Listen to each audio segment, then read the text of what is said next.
Hasil pemeriksaan alat pendeteksi kebohongan Irjen Sambo dan Putri Chandrawati dalam kasus kematian Brigadir J tidak serta-merta membuatnya menjadi alat bukti tindak pidana.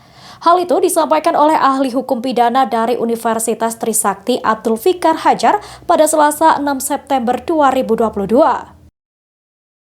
Tersangka kasus pembunuhan Brigadir J yakni Ferdy Sambo dan Putri Chandrawati menjalani pemeriksaan menggunakan alat pendeteksi kebohongan atau lie detector. Selain Ferdy Sambo dan Putri Chandrawati, asisten rumah tangganya yakni Susi juga diperiksa dengan alat yang sama. Menurut ahli hukum pidana dari Universitas Trisakti Abdul Fikar Hajar, Selasa 6 September 2022, hasil pemeriksaan alat pendeteksi kebohongan atau lie detector terhadap para tersangka dan saksi dalam kasus pembunuhan Brigadir J tidak serta-merta membuatnya menjadi alat bukti tindak pidana. Hal itu sebagaimana diatur dalam pasal 184 KUHP atau Kitab Undang-Undang Hukum Acara Pidana. Abdul memaparkan yang dimaksud alat bukti dalam pasal 184 adalah keterangan saksi, keterangan ahli, surat, keterangan tersangka, petunjuk atau persesuaian dua atau lebih alat bukti kecuali keterangan ahli dan keterangan terdakwa. Abdul mengatakan bisa saja dalam persidangan penyidik dan jaksa memasukkan hasil pemeriksaan poligraf atau lie detector sebagai alat bukti keterangan ahli.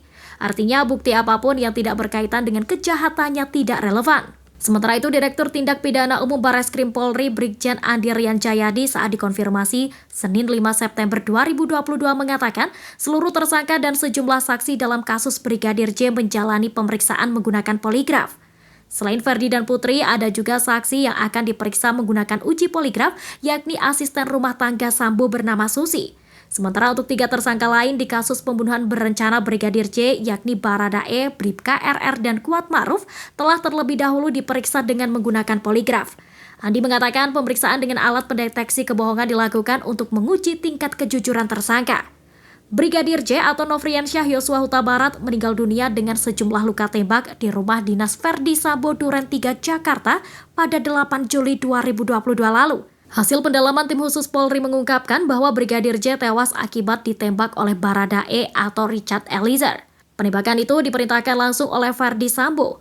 Bahkan dalam tayangan video animasi hasil rekonstruksi yang dibuat oleh Polri menunjukkan bahwa Irjen Ferdy Sambo ikut menembak Brigadir J saat ajudannya itu sudah tergeletak dan bersimbah darah di lantai.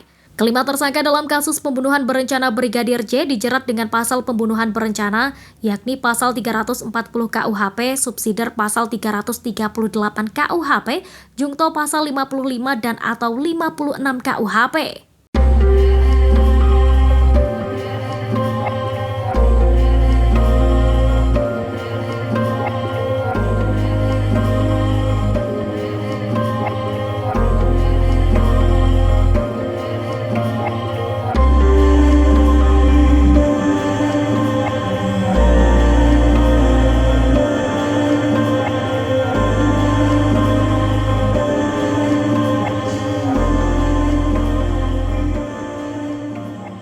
Demikian informasi dari Tribun Jateng Update. Saksikan terus Tribun Jateng Update hanya di channel YouTube Tribun Jateng.